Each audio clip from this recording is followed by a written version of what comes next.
हुजूर नबी करीम सल्लल्लाहु तआला अलैहि व आलिहि वसल्लम ने इरशाद फरमाया, मा मिन मुस्लिमिन यगरिसु गरसन औ यज़राउ ज़रअन फयाकुलु मिन्हु तैरुन औ इंसानुन औ बहीमतुन इल्ला इल्ला कान लहू बिही सदक़तुन। नबी अलैहिस्सलाम ने इरशाद फरमाया कि जो मुसलमान दरख्त लावे या खेती बाड़ी करे, फिर ਉਹਦੇ ਵਿੱਚੋਂ परिंदे खाण, इंसान खाण, जानवर खाण, फरमाया उस बंदे लिए सदका है।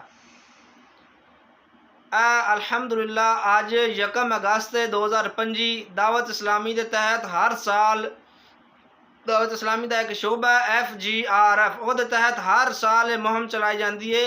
दरख्त लाए जाते हैं, ज़्यादा से ज़्यादा दरख्त लाए जाते हैं और नारा ये आ कि पौधा लगाना है, दरख्त बनाना है। ठीक है, ये नहीं बई ला के ते छड़ देना है बस खत्म, नहीं, पौधा लाना, उन्होंने दरख्त बनाना है, उसकी देखभाल करनी है। दरख्त के किन्ने फायदे ने, बहुत सारे फायदे ने। दरख्त सानू छां देंदा है, कार्बन डाइऑक्साइड जज़ब करता है, ऑक्सीजन खारिज करता है, छां देंदा है, सानू फल देंदा है, परिंदियां लई घोंसले बन जाते हैं। गर्मी के टंपरेचर जिहड़ा वा जिथे पौधे ज़्यादा होण वो घट हो जाता है।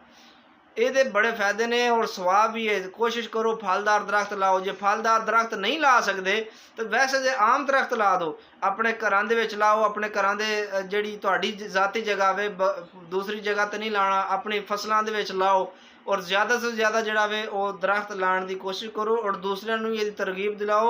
ये एक सही सदका जारिया वे, असीं चले जाएंगे, साडी अगू नस्लों के काम आएगा। पाकिस्तान नूं खुशहाल बनाना वे।